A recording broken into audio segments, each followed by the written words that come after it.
Hello student, आप सबका स्वागत है अपने प्यारे YouTube channel Ramanujan a great mathematician में। पिछले लेक्चर में हमने गोले के गोले के और समतल के प्रतिच्छेदन के बारे में अध्ययन किया कि गोला और जो समतल है जब प्रतिच्छेद करते हैं तो एक वृत्त का निर्माण करते हैं तथा वह वृत्त जो है उसका समीकरण उस गोले और समतल के संयुक्त समीकरण द्वारा व्यक्त किया जाता है। इसी प्रकार हमने उस गोले और जो समतल है उसके बारे में भी अध्ययन किया कि भाई जैसे कोई गोला दे दिया और समतल दे दिया और बोल दिया कि ये वृत्त का संयुक्त समीकरण है, वृत्त का समीकरण है, तो अब गोले का समीकरण ज्ञात कीजिए, इससे गुजरने वाले गोले का समीकरण ज्ञात कीजिए। तो उसका अध्ययन किया और दो गोले दे दिए उसने, उनसे गुजरने वाले गोले का अध्ययन किया। तो जैसे कि दो गोले दिए उसने S1 और S2, तो उनसे गुजरने वाले गोले का समीकरण क्या होगा, S1 plus lambda S2। Lambda constant है। उसी प्रकार जैसे एक वृत्त है उससे गुजरने वाले गोले का समीकरण ज्ञात करना हो तो वृत्त में क्या क्या होगा, एक तो गोला होगा और एक प्लेन होगा। तो दोनों, एक तो S plus lambda P equal to 0, जहाँ लैम्डा कांस्टेंट है, P प्लेन है और S गोला है। तो अब हम उस पर बेस्ड क्वेश्चन करते हैं। तो फर्स्ट क्वेश्चन लेते हैं हम, find the coordinate of the centre and radius of the circle.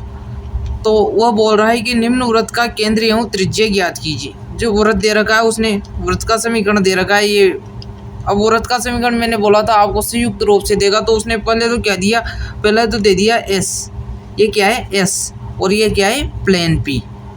तो उसने एक तो x² y² minus 2a minus 4z बराबर 0, x plus 2y plus 2z equal to 21। तो ये तो प्लेन हो गया और ये हो गया गोला। ये आपको देखने से ही पता चल रहा है कि इसमें x² y² के गुणांक 1 है, x y z में द्विघात समीकरण है। यहाँ z का गुणांक कितना है, 0 है, इसलिए z नहीं लिखा गया है।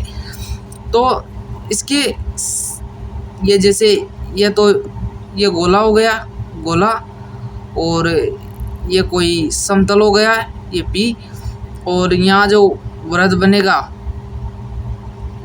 उसका केंद्र क्या होगा, वो N होगा, जो कहाँ कैसे प्राप्त होगा, सेंटर से, ये गोले के सेंटर से इस समतल पर डाले गए लंब का पैर होगा, पैर या पाद।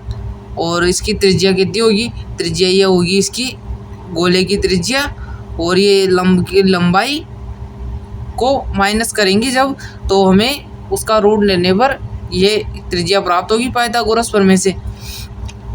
तो हम सोल्व करते हैं, इसे कैसे सोल्व करेंगे। तो उसने गोले का समीकरण दे, तो गोले के इसको एक नाम दे देते हैं और इसको दो नाम दे देते हैं। तो गोले के समीकरण से केंद्र, गोले का केंद्र क्या होगा, तो गोले का केंद्र यहाँ से हम व्यापक समीकरण से इसकी तुलना करें तो गोले का केंद्र व्यापक समीकरण में क्या होता है, minus u minus v minus डब्ल्यू। तो माइनस यू किसका गुणांक है, एक्स का गुणांक होता है। तो यहाँ एक्स का गुणांक क्या है, तो यहाँ एक्स का तो गुणांक ही नहीं है, यहाँ तो x² है, y² है, फिर y है और z है, यहाँ तो x तो है ही नहीं। तो x का गुणांक क्या होगा, 0 होगा। और y का गुणांक क्या है, y का -2 है, तो वहाँ क्या होता था, वहाँ y का गुणांक क्या होता था, 2v। तो यहाँ 2 तो लेना ही नहीं है हमें तो सिर्फ v से काम है। तो v क्या होगा, v का मान क्या होगा, जब यहाँ y के गुणांक में जो -2 है उसमें 2 का भाग देंगे तो हमें क्या प्राप्त हो जाएगा, v। तो v क्या होगा, -1 होगा। तो -1 और माइनस यहाँ आगे पहले से, तो माइनस माइनस प्लस हो जाएगा। इसी प्रकार यहाँ -4 है तो यह +2 हो जाएगा, ठीक है। इसका भी आधा होगा। तो ये तो केंद्र हो गया इसका गोले का।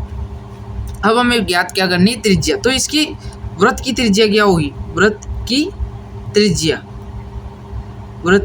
देखते हैं हम। वृत्त की त्रिज्या क्या होगी, वृत्त ये संयुक्त रूप से जो वृत्त है हमें उसकी त्रिज्या, केंद्र और त्रिज्या ज्ञात करनी है। तो वृत्त की त्रिज्या क्या होगी, वृत्त की त्रिज्या होगी r² माइनस p², जहाँ r क्या है, r गोले की त्रिज्या है, और p क्या है, p गोले के केंद्र से समतल पर डाले गए, जिस समतल पर ये वृत्त स्थित है उस समतल पर डाले गए लंब की लंबाई है। तो हम पहले तो गोले की त्रिज्या ज्ञात करते हैं, गोले की त्रिज्या। तो गोले की, क्योंकि इसमें दो मान चाहिए हमको, तो इसको 3 नाम दे देते हैं। इसमें 2 मान चाहिए तो हमें दोनों को ज्ञात करना होगा। तो आर क्या होगी, तो आर होगी u square plus v square plus डब्ल्यू स्क्वायर माइनस डी। तो यहाँ से यू का निकाल लिया, वी का निकाल लिया, डब्ल्यू का मान निकाल लिया। तो यहाँ स्क्वायर है तो माइनस आओ प्लस आओ, उससे कोई फ़र्क पड़ ही नहीं रहा। तो यहाँ तो स्क्वायर कर देते हैं। यहाँ इस स्क्वायर निकालना है तो स्क्वायर निकाल लेते हैं सीधा।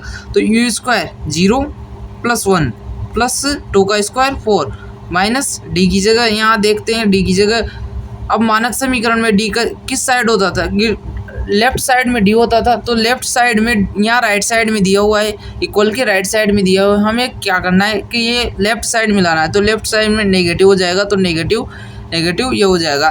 ठीक, तो आर स्क्वायर का मान क्या होगा, तो आर स्क्वायर का मान होगा 5 प्लस 20। तो आर स्क्वायर इक्वल टू क्या हो जाएगा 25। तो आर स्क्वायर का मान 25 आ गया। इसी प्रकार गोले के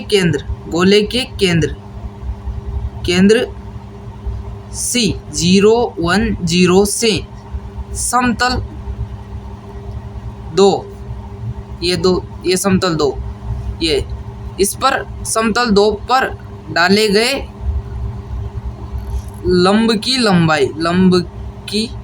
लंबाई P निकालना है क्योंकि हमें तो हम इसको देखते हैं कि P क्या होती है। तो P होती है कि किसी बिंदु x1 y1 z1 से किसी समतल पर डाले गए लंब की लंबाई होती है a x1 plus b y1 plus c z1 plus d upon root a square plus b square plus c square, जहाँ a b c क्या होते हैं, समतल में x y z के गुणांक होते हैं।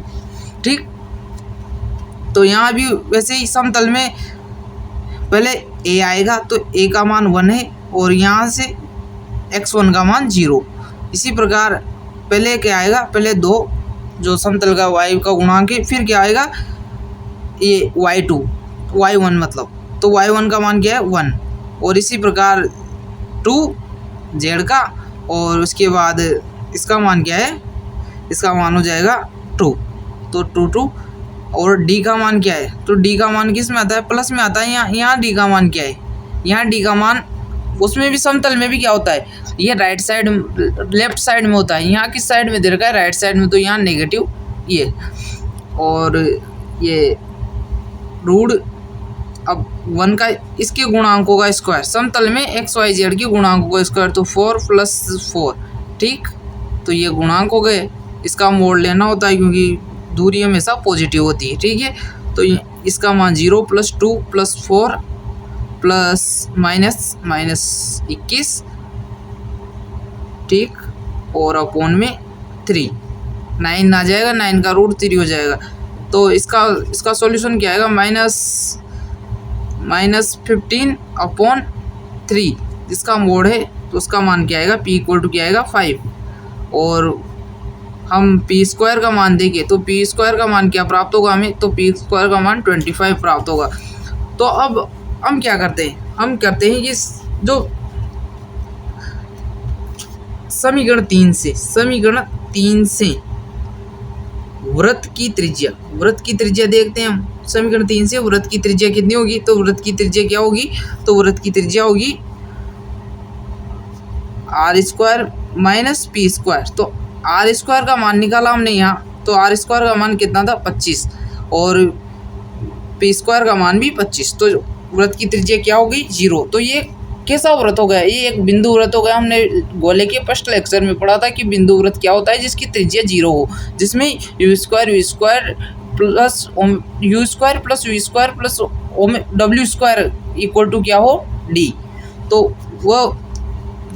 वो कौन सा वृत्त होता है, गोला कौन सा गोला होता है, बिंदु गोला होता है। तो ये उसी गोले की, अब हमें उससे कोई मतलब नहीं है भाई त्रिज्या कितनी आ रही है, 0 आ रही है, बिंदु गोला है, कौन सा गोला है, कोई मतलब नहीं है। हमें तो सिर्फ त्रिज्या ज्ञात करनी है और केंद्र ज्ञात करना है। तो केंद्र ज्ञात करने के लिए हम क्या करेंगे, तो केंद्र क्या होता है, केंद्र कहाँ होता है, तो इससे देखिए ज्यामिति से देखिए कि इसका केंद्र क्या होगा, ये n इसका केंद्र होगा, समतल में स्थित बिंदु n इसका केंद्र होगा। तो केंद्र ये कहाँ होगा, ये जो समतल P है इसके लंब रेखा CN का पाद होगा तो केंद्र क्या होता है, वृत्त का केंद्र क्या होता है, ये तो वृत्त के केंद्र की बात करें तो वृत्त का केंद्र क्या होगा, गोले के केंद्र सी से डाले, सी से समतल पर डाले गए लंब का पाद या पैर कह सकते हैं हम इसे, तो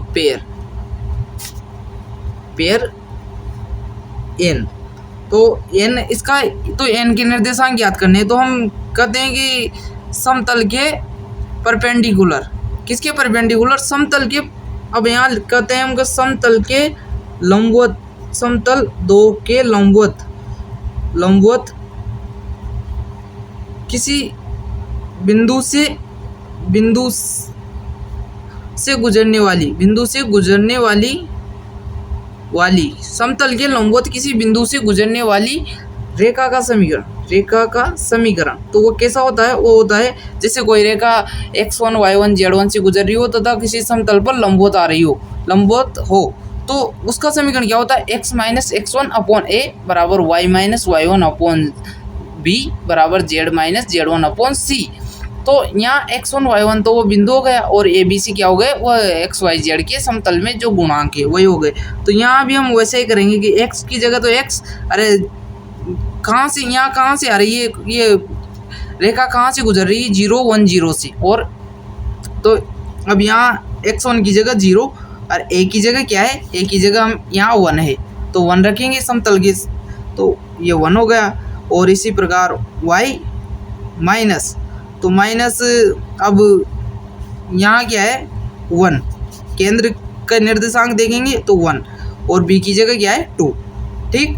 तो z माइनस फिर 2 फिर वापस 2, तो ये हो गया। अब इसे हम किसी लेमडा के बराबर मान लेते हैं क्योंकि इसके निर्देशांक, इस रेखा पर स्थित किसी बिंदु के निर्देशांक लिखे हम, तो रेखा 4 नाम दे देते थे। तो रेखा 4 पर स्थित किसी बिंदु पर किसी बिंदु के निर्देशांक, तो रेखा 4 पर स्थित किसी बिंदु के निर्देशांक क्या होंगे, तो x का y का z का मान यहाँ से निकाल लेंगे, वही निर्देशांक होंगे। इस पर स्थित किसी बिंदु के निर्देशांक क्या होंगे, x y z, तो x y z के मान निकाल लेते हैं यहाँ से।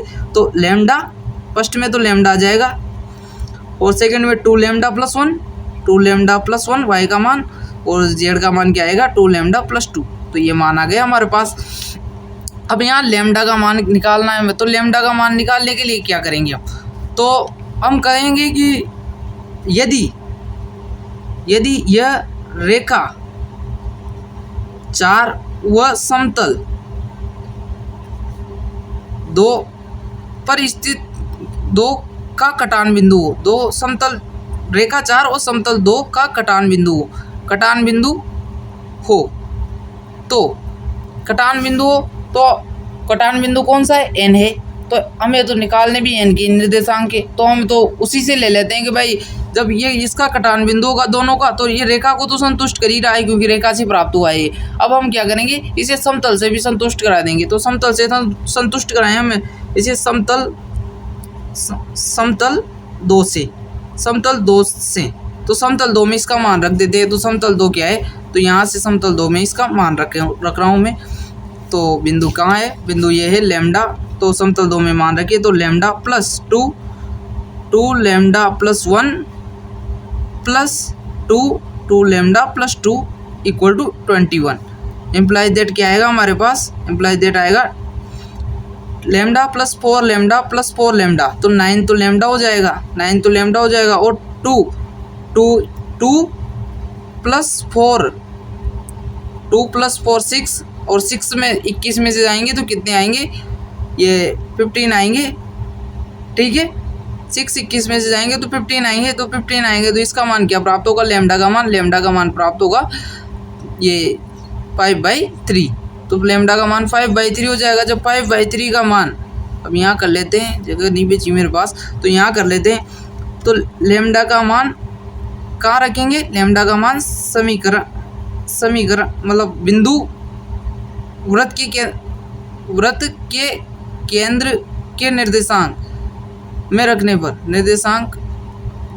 रखने पर हमने यहाँ बोल दिया कि ये तो पर्टिकुलर पॉइंट एन है, कटान बिंदु है, मतलब पर्टिकुलर पॉइंट एन है, क्योंकि दोनों का कटान बिंदु कौन सा है, एन, और हम जानते हैं कि वृत्त का केंद्र भी कौन सा है, एन है। ठीक है, क्योंकि यहाँ लिखा है हमने कि भाई सी से समतल पर डाले गए लंब का पाद होता है, वो भी कौन सा, एन। तो लंब का पाद होता है तो एन होता है।